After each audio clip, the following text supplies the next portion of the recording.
بسم الله الرحمن الرحيم. الحمد لله نحمده ونستعينه ونستغفره ونستهديه ونؤمن به ونتوكل عليه ونعوذ بالله من شرور أنفسنا ومن سيئات أعمالنا.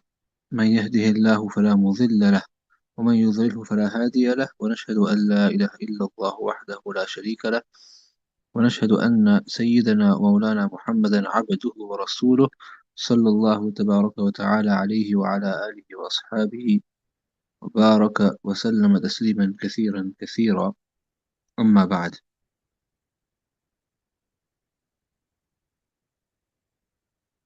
So in the last chapter we learned about whether a person can be good and kind and dutiful to his parents even after they leave this world. So Imam Bukhari answered yes, you can make dua for them and you can do sadaqah jariyah on their behalf. Okay. And like you can do sadaqah and give charity on their behalf, etc. We had the discussion, we ended on the discussion of performing acts of worship on behalf of others, and I mentioned the different opinions of the amongst the four madhahib.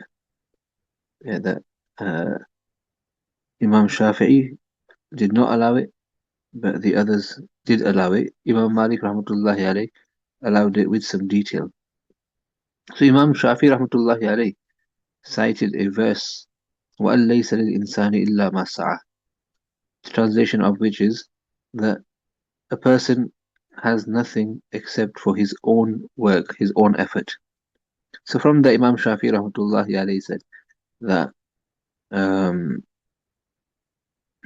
one person cannot benefit another with his good actions. So Mullah Ali Qari has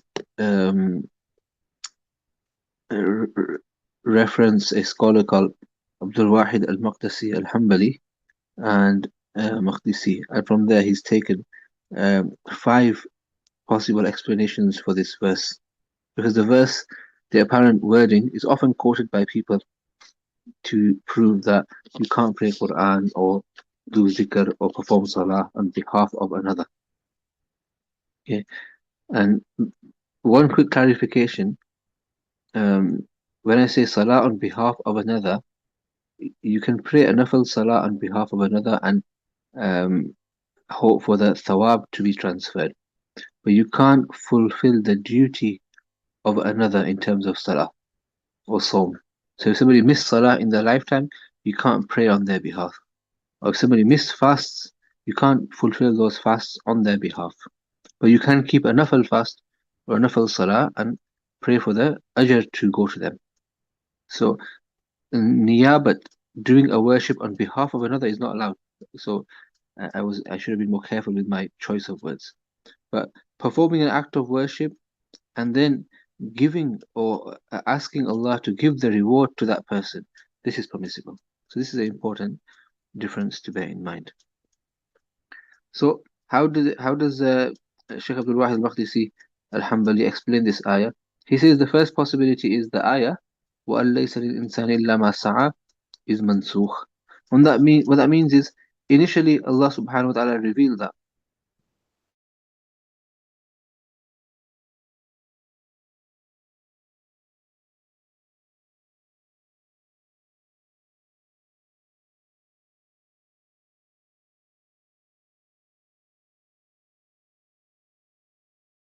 and Allah will join your progeny up with you.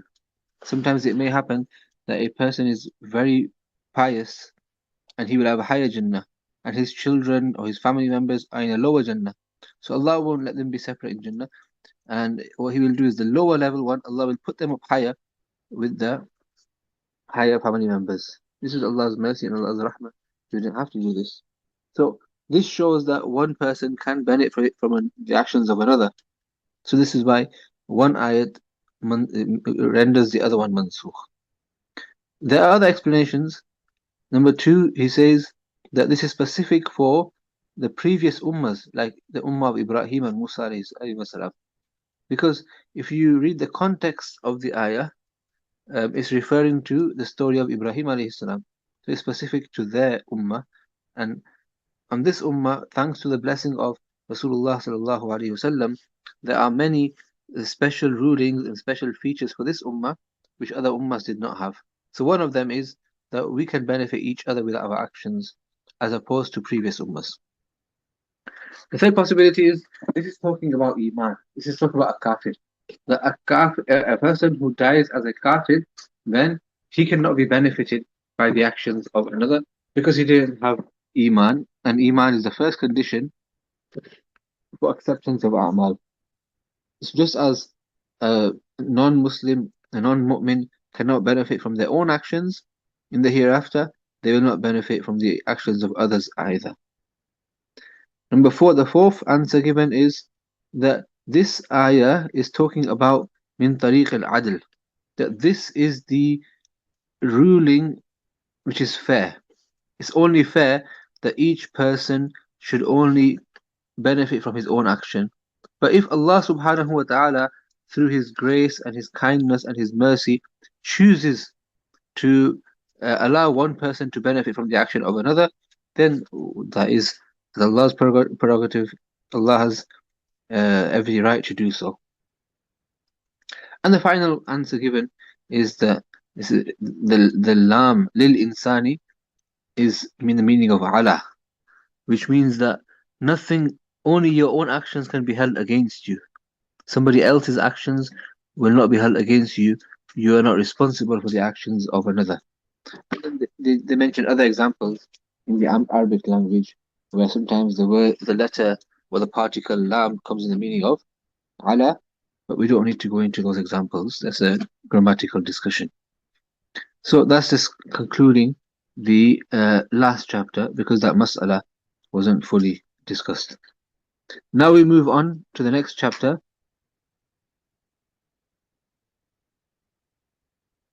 Sorry, I'm using a new program, so it's a bit difficult to navigate for me.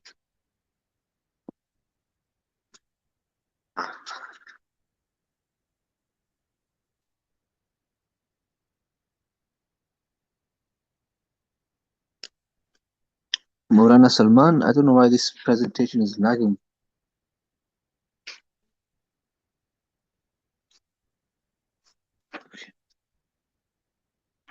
Okay.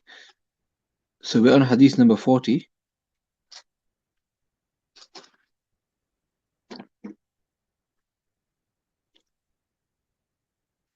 عن ابن عمر رضي الله تعالى عنهما قال: مر أعرابي في سفر، وكان أبو الأعرابي صديقا لعمر، فقال للأعرابي: ألست ابن فلان؟ قال: بلى. فأمره ابن عمر بحمار كان يستعقب عليه، ونزع عمامته عن رأسه فأعطاه. فقالوا بعض من كان معه: أما يكفيه درهمان؟ قال النبي صلى الله عليه وسلم: احفظ ود أبيك لا تقطعه فيطفئ الله نورك. Subhanallah.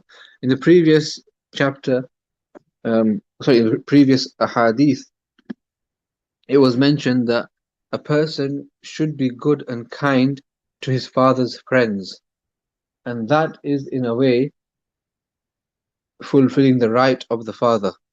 So there's an amazing example of this from the life of Sayyidina Abdullah ibn Umar radiallahu anhuma, the son of Sayyidina Umar, the second Khalifa. So he was known for his adherence to the Sunnah and his dutifulness and how in following the instructions of Rasulullah sallallahu alaihi wasallam.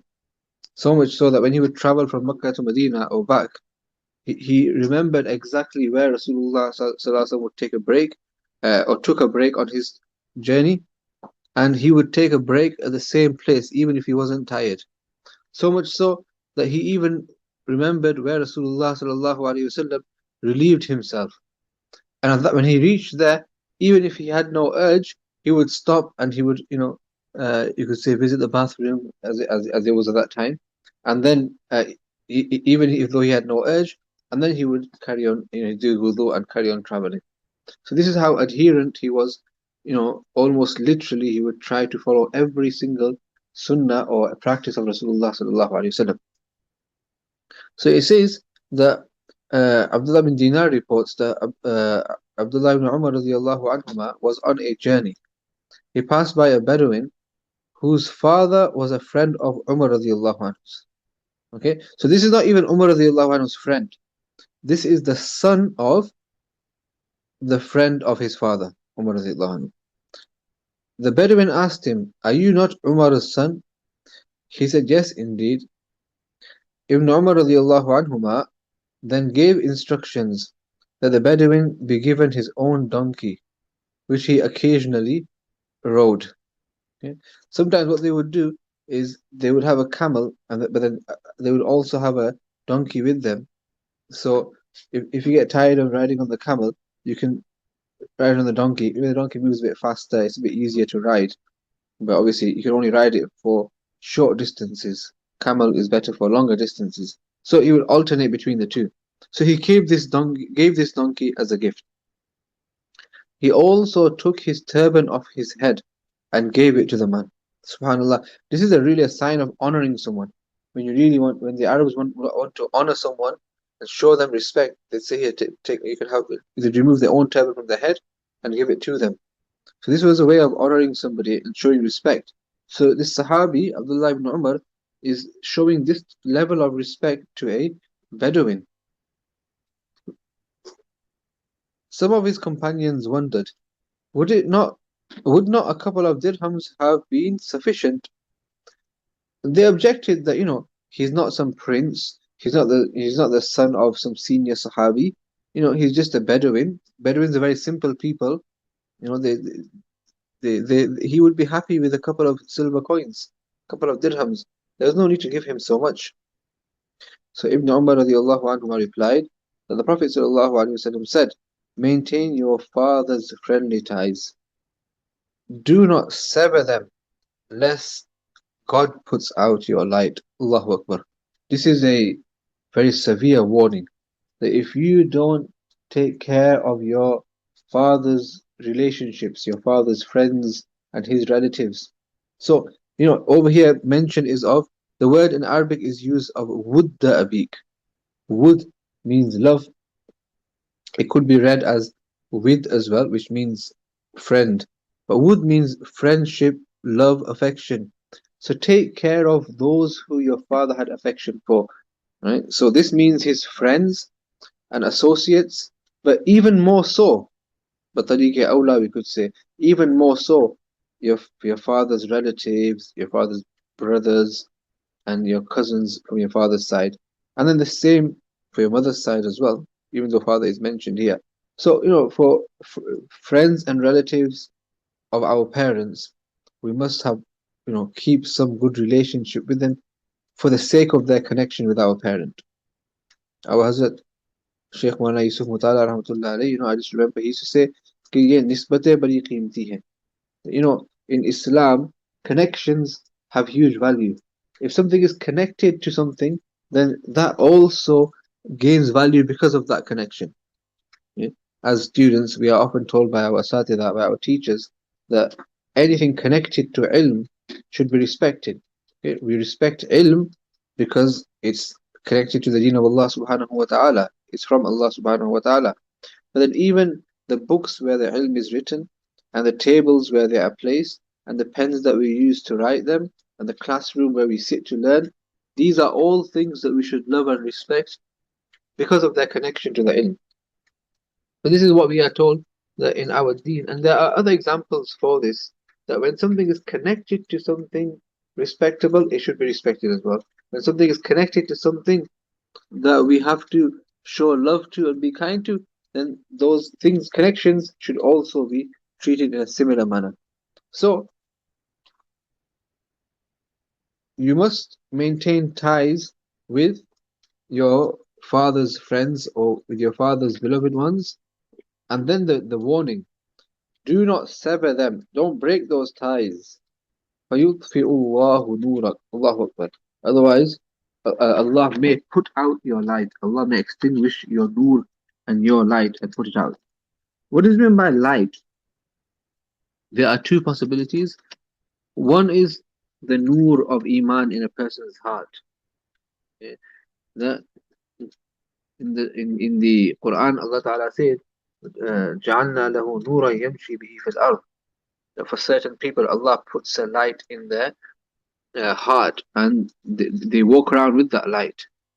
So there's a hadith narrated by Hakim where he says, or he narrates from Rasulullah sallallahu alaihi wasallam, that when this nur enters a person's heart, his heart opens up. And the Sahaba asked that, is there any sign for this? And Rasulullah sallallahu alaihi wasallam replied, yes, there is a sign for this. And the sign is at-tajafi an daril ghurur. That when a person has the light of Iman in his heart, then he separates himself from this deceptive world. وَالْإِنَابَةُ إِلَى دَارِ الْخُلُودِ.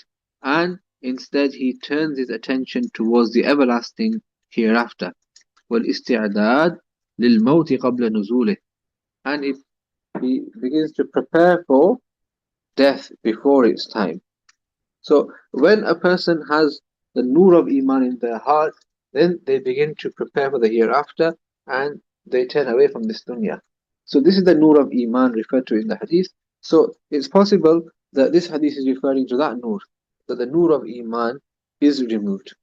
Or it could also be referring to the nur of the hereafter, like Allah Ta'ala mentions in another verse of the Quran that نورهم يسعى بين أيديهم وبأيمانهم, that on the day of Qiyamah the believers will have light which will be racing in front of them, and the munafiqeen will ask for this nur.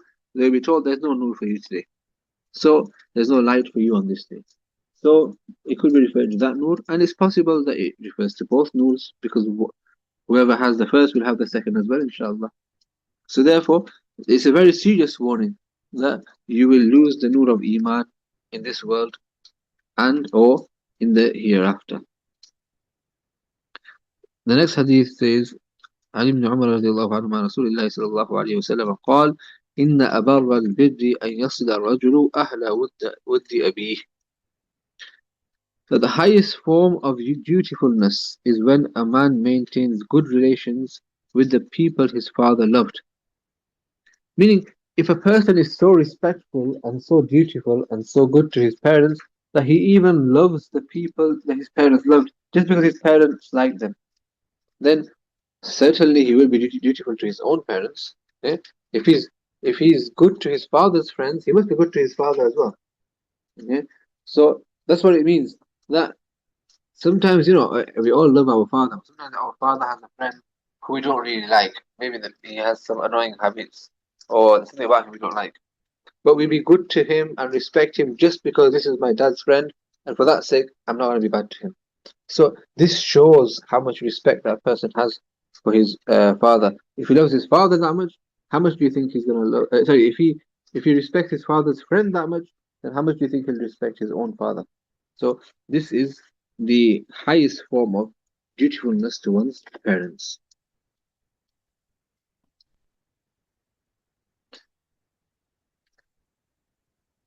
This is a chapter, and the heading of the chapter is the hadith we read before the last one, that لا تقطع من كان يصل أباك فيطفأ نورك. That do not break ties with the one who your father had relations with, otherwise your light will be extinguished. So Sa'd bin Ubadah al-Zuraqi narrates from his father that I was كنت جالسا في مسجد المدينة مع عمرو بن عثمان. That I was sat in the masjid of Medina, meaning Masjid of Rasulullah sallallahu alayhi wa sallam, Masjid Nabawi, with Amr bin Uthman. Amr bin Uthman is the son of the famous Sahabi Uthman bin Affan, and he is from the senior tabi'een. فمر بنا عبد الله بن سلام متكئا على ابن أخيه. So Abdullah bin Salam passed by us whilst taking support from his nephew. فبعد عن المجلس.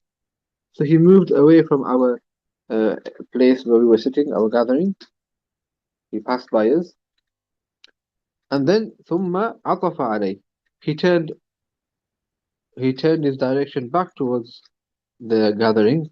فرجع عليهم, and he returned to them. فقال ماشيت عمرو بن عثمان مرتين أو ثلاثا.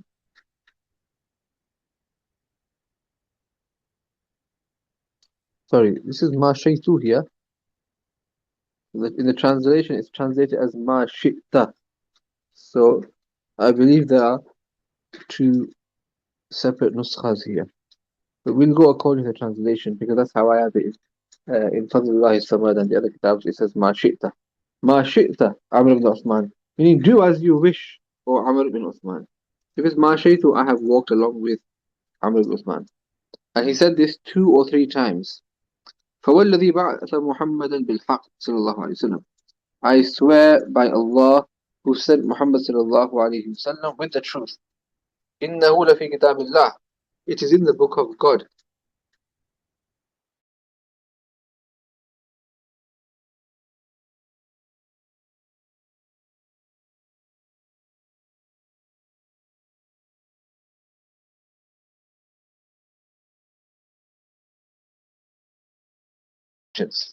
So he says it is in the book of Allah, meaning in the Torah.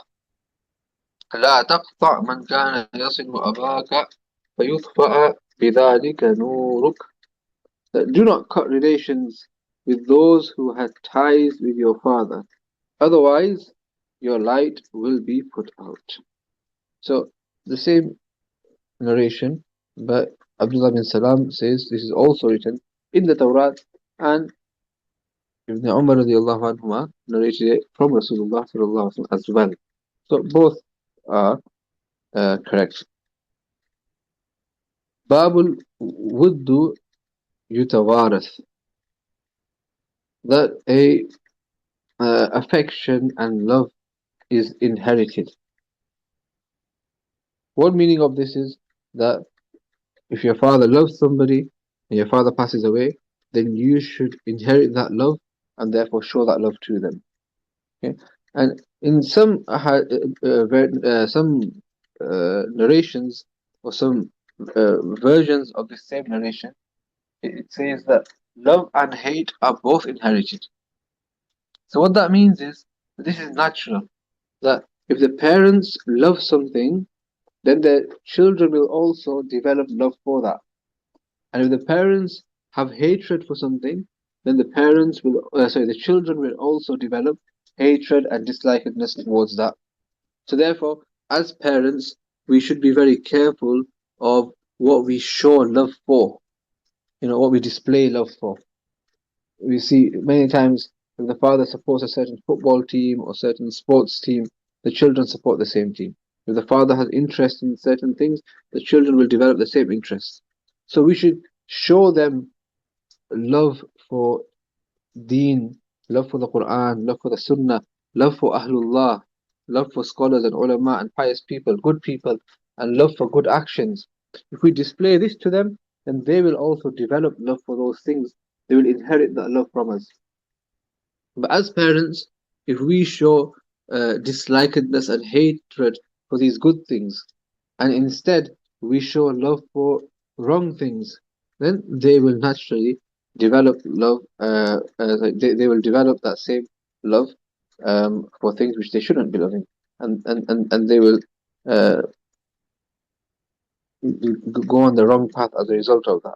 So we should be careful what we show our children and how the things we love, the things we display our love for, so that our children will develop the same. So عن أبي بكر بن حزم عن رجل من أصحاب النبي صلى الله عليه وسلم قال كفيتك أن رسول الله صلى الله عليه وسلم قال إن الود يتوارث. Abu Bakr bin Hazm narrates from one of the Sahaba. He didn't name the Sahabi here for whatever reason. So this doesn't harm the authenticity of the hadith in any way because all the Sahaba were reliable. Okay? If a narrator from lower down in the chain is missing, sometimes that can be a reason for weakness in the hadith. But if the Sahabi's name is missing, that doesn't affect the sihat and authenticity of the hadith in any way because the Sahaba were all trustworthy and reliable. So From a Sahabi, he narrates that قال كفيتك أن رسول الله صلى الله عليه وسلم قال إن الود يتوارث. It's enough that I tell you that Rasulullah صلى الله عليه وسلم said, love is inherited. Love is inherited. باب لا يسمي الرجل أباه ولا يجلس قبله ولا يمشي أمامه. This is one of the adab and one of the etiquettes and instructions that we have received in regards to our fathers, that we should not call them by name. Okay? This is considered disrespectful to call one's father by his name. Rather, we should use some respectful term. Okay? In our culture, we have, Abba, Abu, respect our father, Daddy. So these kind of words of affection and respect should be used, okay, and not call him by his name. Also, one should not sit before the parents. Meaning, if you have a gathering and you're all gonna sit down, whether it's to eat or you're gonna sit and have a meeting, wait for them to sit first and then sit down. If they're getting up, let them get up first, then you get up. Let them be the first. So if you're sitting in the car, let them sit at the front and things like this. وَلَا يَمْشِي أَمَامَهُ. One should not walk ahead of them. So these are all ways of respect for the parent, which are mentioned in the hadith.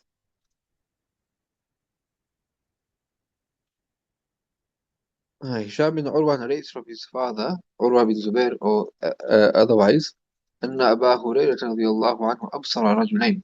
The Abu Hurairah رضي الله عنه saw two people. فقال لأحدهما ما هذا منك. So he said to one of them, who is this to you? فقال أبي. He said, this is my father. فقال لا تسميه باسمه. So this is Abu Hurairah رضي الله عنه saying to this young child, do not call him by his name. ولا تمشي أمامه. And do not walk ahead of him. ولا تجلس قبله. And do not sit down before he is seated. باب هل يكني أو هل يكني أباه. That can a person or should a person call his father by his kunya? Kunya in English is referred to as teknonym. Teknonym. Teknonym. This is a term used by the Arabs where they refer to a person usually by their eldest child or sometimes by their parent. So Abu, for example, Abu Abdullah or Abu Sulaiman, Abu Yusuf. Okay, and if it's a female, then Ummu Abdullah, Ummu Yusuf. This is kunniya. So this is to refer to a person by their kunniya is a form of respect amongst the Arabs. So therefore, Imam Bukhari is mentioning here that the children of the Sahaba referred to their fathers by their kunniya rather than their name. So this is what we should do. We should refer to our fathers with their kunniya. But if you see here, Imam Bukhari has mentioned hal. He's mentioned it as a question. Okay, and usually when Imam Bukhari mentions has a question mark in the chapter, that means there's some detail to this. What is that detail? The commentaries of Adab al-Mufrad that I have in front of me haven't addressed this. I was checking in Fath al-Bari, but I couldn't find any comment on this either, any similar chapter to this. So for that reason, I'll try to research it more for next week if I can, for Allah's tawfiq. But one reason that came in my mind is maybe Imam Bukhari is hinting that you may refer to your father by kunya as long as that kunya is considered as respectful in your culture.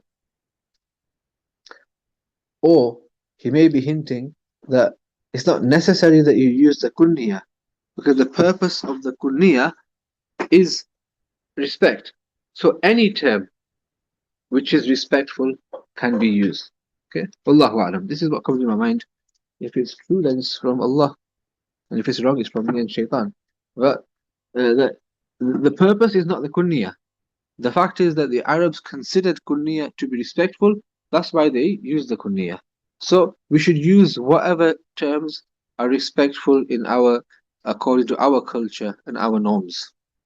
Like I mentioned in our Urdu, we say Abu, Abba, uh, respected father, daddy, things like this. They're affectionate, they're respectful. That's fine. You won't be sinful for not using the kunya. Wallahu alam. So عن شهر بن حوشب قال خرجت مع ابن عمر فقال له سالم الصلاة يا أبا عبد الرحمن. That uh, Shahr says that I went out with, meaning I went somewhere with Sayyidina Abdullah ibn Umar radiallahu anhu, the Sahabi. So Salim is his son, Salim bin Abdullah. And if you read his biography, he was an amazing person, very pious, Zahid. Mufti Ahmad Khanpuri has mentioned a short biography, a few stories from his life. So I'll just mention them very quickly. He says that it is said that Salim was the Ashbahu Awlad ibn Umar bihi. From the children of Ibn Umar, Abdullah ibn Umar anhuma, Salim was the most like him. Wa Abdullah Ashbahu Awlad Umar bihi. From the children of Umar, the most similar and the one with most likeness to or resemblance to his father was Abdullah. So Salim was like his father and grandfather. So what an amazing lineage to be of. And it's mentioned that once he entered the Kaaba, and Hisham bin Abdul Malik, the I believe is a Khalifa of Banu Umayyah, he also entered the Kaaba. And in the Kaaba, he says to Salim, that Salim, Salni, ask me whatever you want, I'll give it to you. He's a king, and he's a Khalifa. He thinks that everything's in my hands. So he's trying to say, whatever you want, I'll give you. Ask me, Salni, ask me. So Salim says, I'm in the house of Allah. I feel ashamed to ask Ghayrullah in the house of Allah. How can I ask from somebody else whilst in the house of Allah? So he said, fine. So when they came out, he said, okay, now ask me. Now we're not in the Baytullah. So Salim said, okay, should I ask you for something of dunya, or should I ask you for something of akhirah? Meaning, if I ask you for Jannah, if I ask you for certain blessings in Jannah, if I ask you for forgiveness, can you give me these things? So Hisham bin Abdul Malik says, no, ask me for something from the dunya, that's within my power. If it's something of the akhirah, it's not within my control. So then Salim bin Abdullah replied that I have never asked dunya from Allah, who is the creator of the dunya. Why should I ask for dunya from Ghayrullah? Subhanallah. That I don't even ask Allah for dunya. So why should I ask you? So this was, the zuhud of Salim. It says he used to wear very simple clothes. Once he was in the presence of the Khalifa, Umar ibn Abdul Aziz was also present, and he was in such simple clothes that somebody mocked him. Oh, Salim, don't you have anything better to wear when you visit the Khalifa? And Umar ibn Abdul Aziz rebuked that person. You shouldn't for speaking in that manner. They were sort of cousins. So Salim would be the uncle of Umar ibn Abdul Aziz, who went on to become the Khalifa later on. So he was a very aesthetic and very zahid and very pious person. So he referred to his father. He didn't say As-Salah Ya Abdullah. He said As-Salah Ya Abu Abdul Rahman. It's time for Salah, O father of Abdul Rahman. So this shows that it's respectful for a son to use the father's kunya rather than the name. Then قال أبو عبد الله البخاري. Imam Bukhari says حدثنا أصحابنا عن وكيع عن سفيان عبد الله دينار عن ابن عمر رضي الله قال لكن أبو حفص عمر قضى. So this is part of a long hadith, but the significant part is mentioned here that Abdullah ibn Umar radiallahu anhu said لكن أبو حفص عمر قضى. Abu Hafs Umar ruled or judged. So again, he refers to his father as Abu Hafs first, and then he mentioned his name just to clarify who Abu Hafs is, because maybe somebody doesn't know who Abu Hafs is. So he mentioned his name, but before his name, he mentioned Abu Hafs as a kunya, because this is more respectful. Okay. One point here is Umar radiallahu anhu didn't have a son called Hafs. Okay, likewise Abu Bakr radiallahu anhu didn't have a son called Bakr. Okay, so It's not necessary that a kunya has to be from a child. Okay? Sometimes there are other reasons for a kunya. Like Rasulullah sallallahu alaihi wasallam named, referred to Ali radiallahu anhu as Abu Turab once, because he was lying on the ground and he had some dust on him. So Rasulullah sallallahu alaihi wasallam, with a lot of affectionate, in an affectionate manner, he wiped that dust off Ali radiallahu anhu with his own hand. He said, "Qum ya Abu Turab, get up, O Abu Turab." So Abu Turab literally means the father of dust, meaning the one with dust. Abu comes in the meaning of one who has something, possessor of. So, "Oh, dusty one, get up." So later on, Hazrat Ali used to love this kunya because Rasulullah referred to him with that. Um, so a kunya is not always this attributed to the child, but commonly it's the eldest child whose name is taken. Okay? As Aisha radiallahu anha, she says, Ya Rasulullah, on one occasion, say, Ya Rasulullah, all my friends have their kunyas, but I don't have a kunya, but I don't have a child. So Rasulullah said, take the kunya from your nephew, or he said from your son, Abdullah bin Zubair, because a nephew is like a son. Abdullah bin Zubair is the son of Asma, who bint Abi Bakr, who is the sister of Aisha radiallahu anha. So he said, just take kunya from his name. So she became known as Ummu Abdullah, the mother of Abdullah.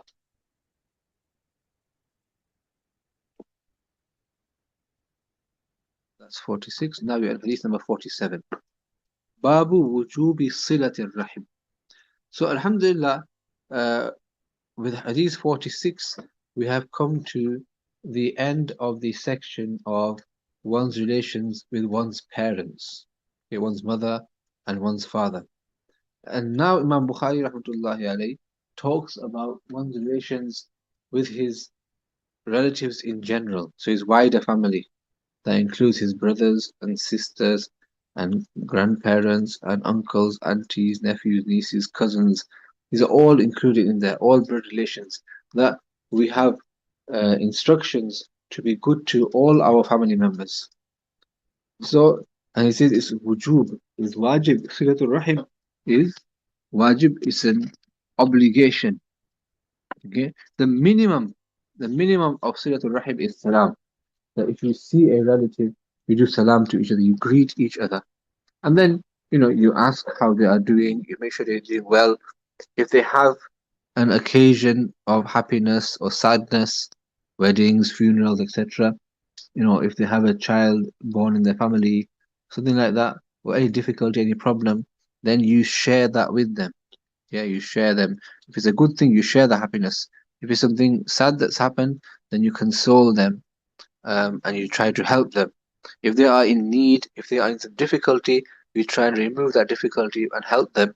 So these are all ways of Silatul Rahim.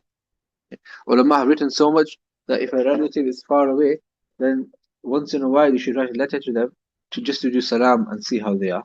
So in this day and age, it's much easier. You have text message, you have phone call. So just call them once in a while or send a message to how are you, haven't seen you in a while. Hope you're keeping well, so on. So, like this all comes under Silatul Rahim, and we will read from these ahadith that Silatul Rahim is one of the most rewardable of acts. And there are many virtues for Silatul Rahim, joining ties with one's kin and one's relations. So, hadith number 47, Qurayb bin Munfa'a says that my grandfather asked Rasulullah, Ya Rasulullah, man abar? To whom should I extend my kindness? So he answered, Rasulullah sallallahu answered, to your mother and your father, ummak wa abak wa ukhtak wa akhak wa mawlaka alladhi yali dhaka, haqqun wajibun wa rahimun mawsulah. He asked, who should I show my kindness to? So he answered, to your mother and to your father and to your sister and your brother and to your relative that comes next. Mawlak, the word Mawla over here means relative. Okay, Mawla has many different meanings. Maulana Idris Kandalvi, rahmatullahi alayhi, he has a hashia on Maqamat, sort of a small commentary or footnotes on Maqamat al-Hariri. And in there he mentions, I think it's 17 or around 20 meanings for the word Mawla. Some people say that Mawla means God. So if you refer to a scholar as Maulana, then this is shirk. So this is due to lack of understanding of the Arabic language, because Mawla has so many meanings. So of course, if you refer to a scholar as Maulana and your intention is the meaning of Mawla is God, then that is definitely shirk. But nobody has that intention. Mawla, one of the meanings of Mawla is master. It also means somebody who you have love for, and it also means a relative. So um, it all depends on which meaning you're intending. If a word has many meanings, then the ruling depends on the intention when you use that word. So khair, over here, the word Mawla means qarib, relative. So you're a relative who comes next, meaning after your sister and brother, then who comes after that? So we might say uncles, aunties, and then cousins and nephews, nieces, and so on. But as you go along, as far as you can go, but the closer they are, the more you should show more affection and kindness. You should show them, and the more rights they have over you. And the further it goes, then that gets less and less, but it doesn't completely diminish. Uh, I remember again, our Hazrat keeps coming to mind, Hazrat Maulana Yusuf Mutala rahmatullahi alayhi. Even if somebody was from the same village as him, or somebody was a very distant relative, um, third, fourth, fifth, sixth cousin. But if they came, he would get so happy and he would get up and he'd call them to his house and he'd feed them and he'd really respect them just because of some small connection. So much so that Hazrat's mother lived in South Africa. So I noticed that if guests from other places came, Hazrat wouldn't show this, Hazrat would greet them. But if somebody from South Africa came, or somebody from Hazrat's village in India, Wareti or Naroli came, which Hazrat's villages, his parents' villages in India, then he would go that extra mile for them and really welcome them, just because they are from the same country or the same area as his parents. So you see here that uh, even a distant relative deserves some affection and kindness. Obviously, the closer they are, the more that should be. Um, حق واجب. This is an obligatory duty. ورحم موصولة. And these ties of kinship must be maintained. موصولة, literally they must be joined together, meaning they must be maintained. You must maintain these ties, must maintain your relations. In one hadith, Rasulullah said, تعلموا من أنسابكم كي تصلوا أرحامكم. That learn your lineage so that you can join your ties. So nowadays, unfortunately, we probably can't go above our grandparents. The most we'll go is our great grandparents. But the Arabs would go, very high, 10, 15 generations above. And they would know all the children of those, the progenies of their great grandparents and great great grandparents, all those generations. So they could identify their fourth, fifth, sixth, seventh, eighth, ninth, 10th cousins, and they could be good to them. And in this way, they could gain ajr. But half the time, we may have many relatives that we don't even know this person is related to me. So therefore, we miss out on that thawab of silatul rahim with them. So we should try and find out, and one of the ways to do this is if you have some elders in your family, generally, they remember all the history. So we should ask them, who are your brothers and sisters? Who are your cousins? Where are they? Do they have children? Where are their children? And then if you try and get with touch with those people if you can, or whenever you see them, whenever you come across them, then greet them and say, we're related. You know that. No, we should keep in touch. So even though they may be a distant relative, but we should still have that little bit of um, kindness and affection towards them, which we don't have for a complete stranger. I mean, every Muslim deserves some kindness and affection and some love from us. Um, all people do. But if somebody is related to you, even if it's a distant relationship, then there should be a little bit extra for them than for somebody who's not related, uh, to act upon these ahadith and to gain the ajr and thawab that is attached with them. In the next hadith, number 47, عن موسى بن طلحة عن أبي هريرة رضي الله تعالى عنه قال: لما نزلت هذه الآية وأنذر عشيرتك الأقربين قام النبي صلى الله عليه وسلم فنادى: يا بني كعب بن لؤي أنقذوا أنفسكم من النار، يا بني عبد مناف أنقذوا أنفسكم من النار يا بني هاشم أنقذوا أنفسكم من النار يا بني عبد المطلب أنقذوا أنفسكم من النار يا فاطمة بنت محمد صلى الله عليه وسلم أنقذي نفسك من النار فإني لا أملك لك من الله شيئا. الله أكبر. Allah Ta'ala revealed this verse وأنذر عشيرتك الأقربين. Now, warn your nearest relatives.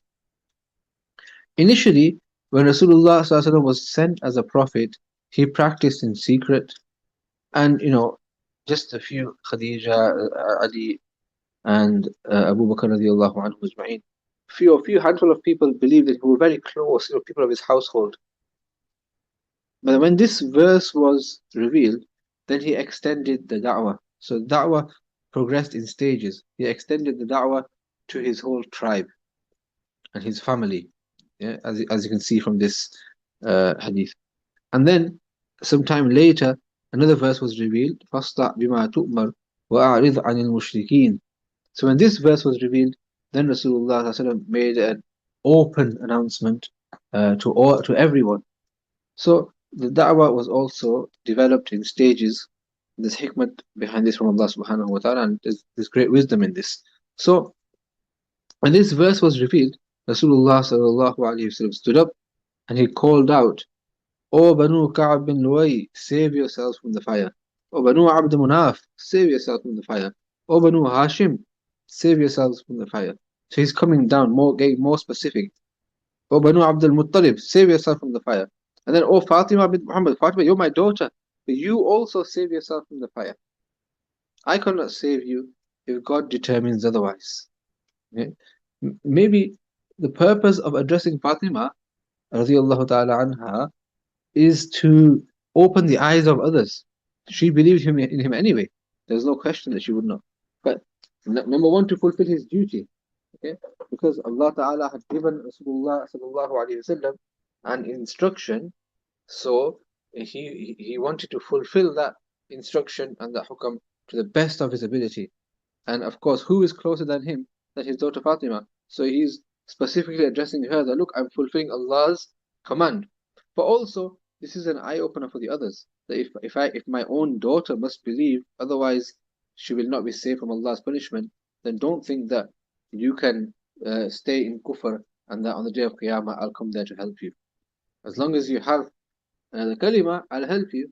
Like he said to Abu Talib, Ya ammi qul kalimatan وحاج لك بها عند الله. If you have the kalima, then I can help you. But if you don't have the kalima, I will not be able to help you. So he says that لا أملك لك من الله شيء. Even you, O Fatima, نعوذ بالله, if you didn't have iman, I would not be able to help you in any way. غير أن لكم رحما سأبلها ببلالها. You can also read it as ببلالها.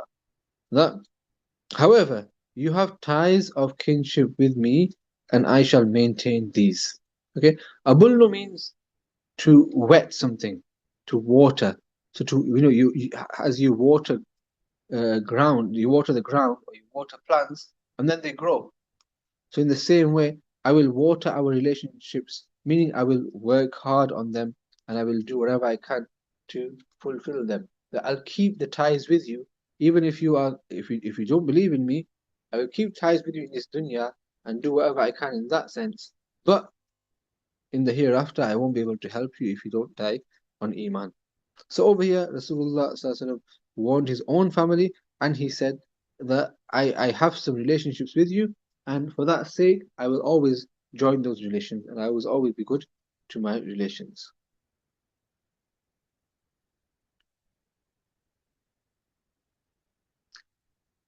Hadith number 51. عن ابن عباس رضي الله عنه قال وآت ذا القربى حقه والمسكين وابن السبيل الآية. So this is a long hadith, so we'll do it in sections. Ibn Abbas radiallahu ta'ala anhuma, like we mentioned earlier, is Ra'isul Mufassirin. So he's doing tafsir of a passage of the Quran here. So he says, he begins by stating the most important, so first he recited this ayah, that وَآتِ ذَا الْقُرْبَى حَقَّهُ وَالْمِسْكِينَ وَابْنَ السَّبِيلِ, that give your relations their right. That pay your dues to your relatives. Wal miskin, and to the poor. Wabn sabil, and to the wayfarer or the traveler, you could say. So now the tafsir starts. That Allah Ta'ala begins Allah Ta'ala begins by stating the most important Allah Ta'ala begins by stating the most important of the obligatory dues and directs man to the best of deeds when one has some money. Okay? بدأ فأمره بأوجب الحقوق, meaning that ذا القربى, these are the ones who their rights are the most important because they are the nearest. ودله على أفضل الأعمال إذا كان عنده شيء, and Allah shows him the best of actions if he has something. Meaning, if you have some wealth, the best thing you can do with that wealth is number one, وَآتِ ذَا الْقُرْبَى. The best people you can give to are people of your relation. This is why ulama mention that even your charity, your sadaqah, zakat, if you have money of sadaqah, zakat money, and the best people to give it to are your relatives. At least give some to your relatives first. Okay? Many people, they give lots of charity to other places, but they have relatives who are in need, and they, why should I give it to them? Tell them to earn for themselves. So no, because if you give charity to a stranger, you get the ajr and thawab of charity. But if you give charity to your relatives, you get double thawab. You get the ajr of giving charity, and you also get the ajr of uh, maintaining ties with your relations. So therefore, you get double ajr. You get ajr for two acts. So therefore, we should prioritize our relatives. If you have relatives who are in need, then give them your sadaqah. And even if your relatives are not in need, then at least with your hadaya, with gifts, they can also be classed as like a nafal sadaqah. You get ajr for that. So once in a while, give gifts to if you have uncles, aunties, cousins, buy them some gifts. And that is also a great source of ajr. And that's acting upon this ayah, وَآتِ ذَا الْقُرْبَى حَقَّهُ. And then, وَالْمِسْكِينَ. After that, if you have wealth left over, give to the poor, and وَابْنَ السَّبِيلِ, to the traveler. Meaning, so he says, إذا وعلمه إذا لم يكن عنده شيء كيف يقول. That after this ayah, فقال وآت ذا القربى حقه والمسكين وابن السبيل, give to the near of kin their due, and also to the needy and traveling need. After this, then it says وعلمه إذا لم يكن عنده شيء كيف يقول. He then teaches the man how to excuse himself if he has nothing to give.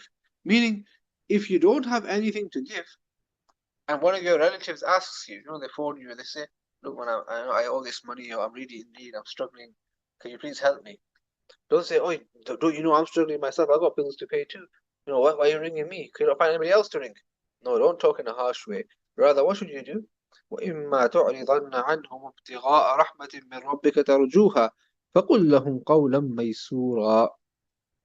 If you must turn aside from them, meaning if you have to say no, if you can't give them, so if you must turn aside from them, in pursuit of an act of kindness you hope to receive from your Lord, meaning that because you don't have anything to give them, you may have to turn away, meaning say no to them, with hope from Allah that Allah will give you something to give them. Okay? Rasulullah sallallahu alaihi wasallam, he always wanted to help.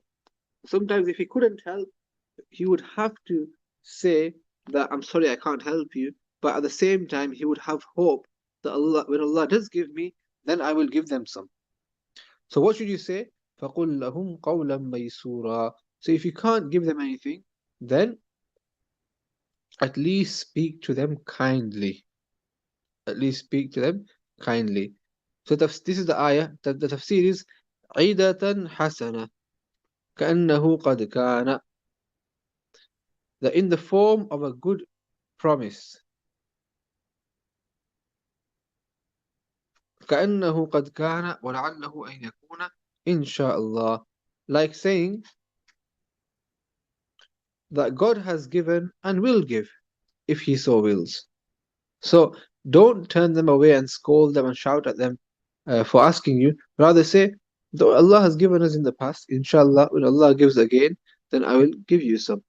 So this is Ibn Abbas's tafsir for the ayah. فَقُلْ لَهُمْ قَوْلًا مَيْسُورًا. This is an example of something you could say. So, I don't have anything right now, but inshallah, when I get something, I definitely will give you some. I'll give you a call, or I'll let you know. So say something nice, give them hope.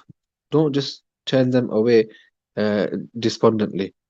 ولا تجعل يدك مغلولة إلى عنقك ولا تبسطها كل البسط فتقعد ملوما محسورا. So now here's the tafsir of this ayah.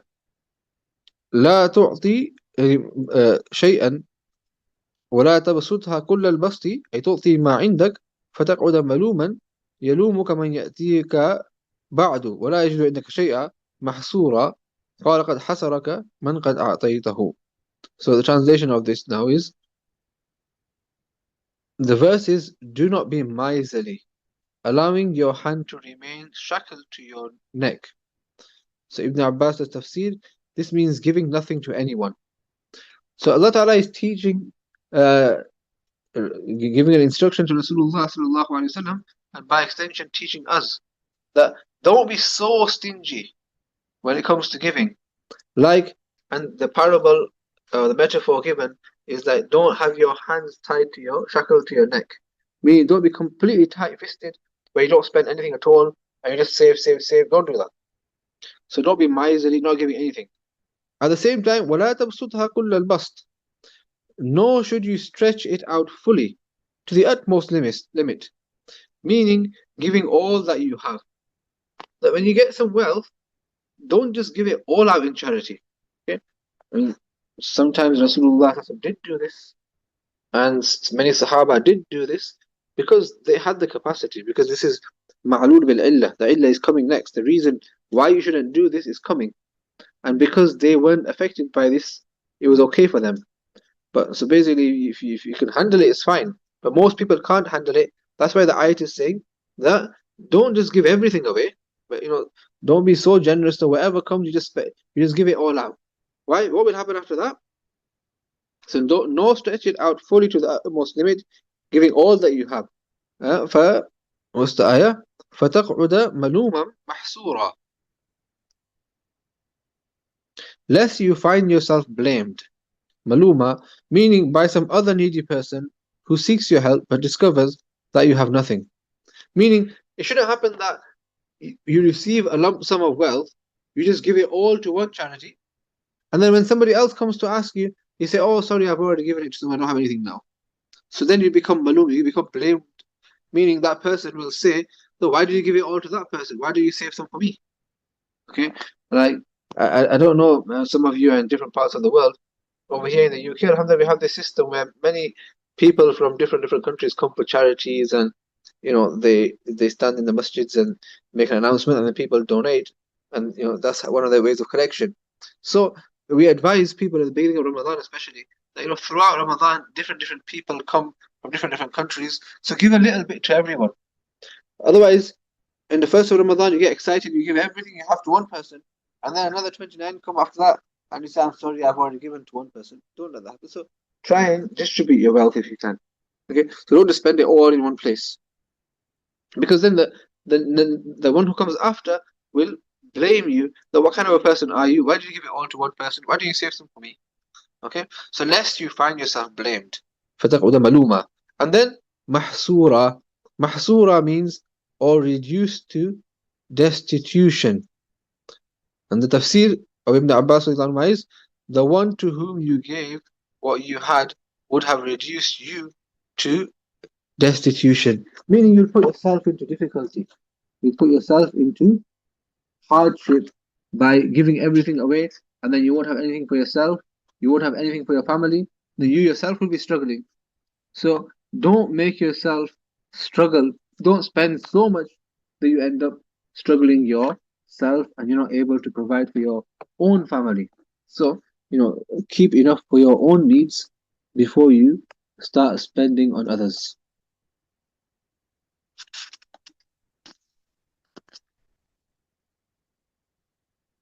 And then people will say to you, look, you have nothing for yourself.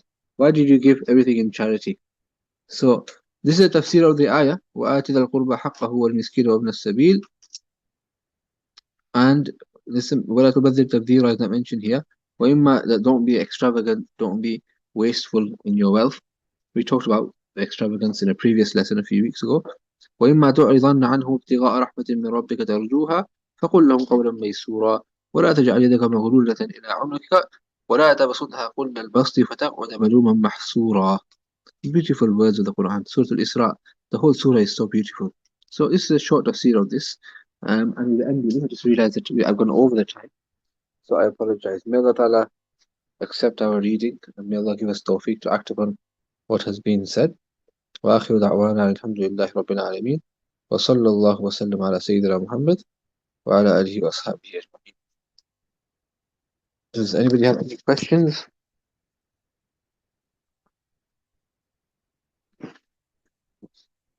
May I ask a question or?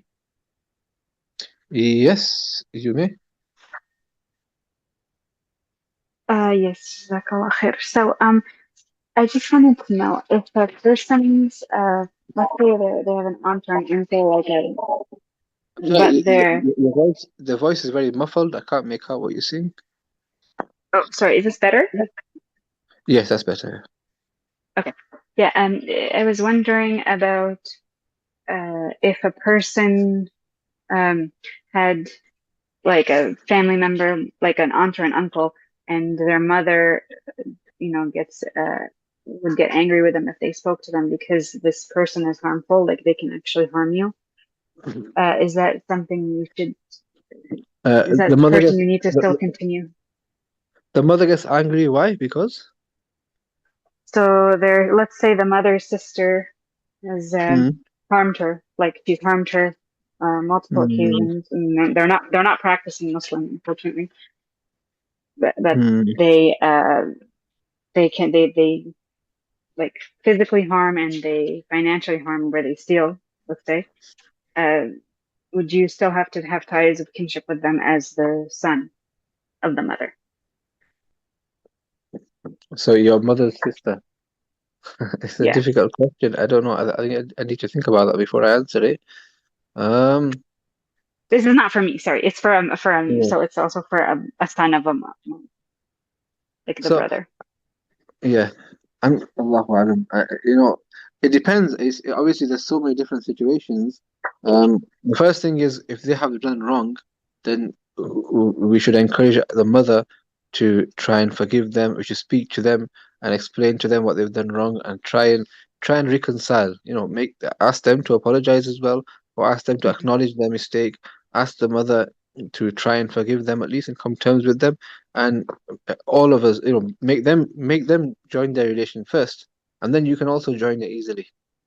If it's impossible, if the mother's not interested, they're not Hmm. interested, then you should at least have a little bit, still have some relations with them without the mother knowing, so the mother doesn't get offended.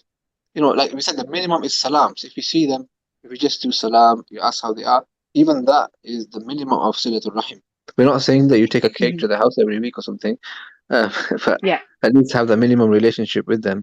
You don't Hmm. completely cut them out because they are still your relative, regardless of what's happened. Wallahu a'lam. Okay. Jazakallah khair. Okay.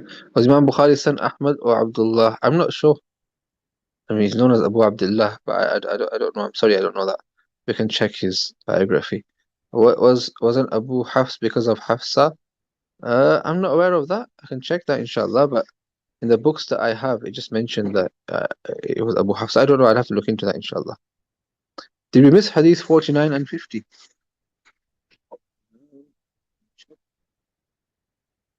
Tell me what will bring closer to heaven. Yes, yes, we missed this Hadith. And 50. Yeah, I missed this too. So I think missed these two. So we'll do it next week, inshallah.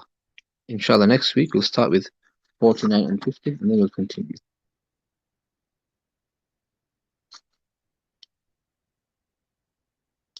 I didn't catch what you said about how can one lose the light of Iman. The Hadith says that if you break ties with your father's friends, then this will cause one to lose the light of the Iman. This is when your father tried to reply to the eldest brother. Let's say your brother started considering a man that his brother has been friends with for years, Al-Bidah and his enemy. Should the younger brother stop being friends with him just because his eldest brother has a most? I don't know how to answer that. Does,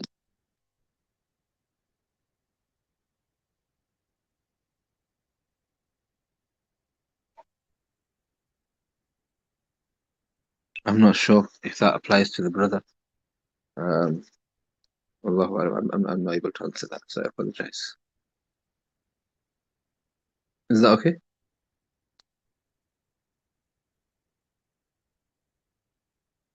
جزاكم الله خيرا. السلام عليكم Jazakallah ورحمة الله. khair. آمين وإياكم. السلام عليكم ورحمة الله وبركاته.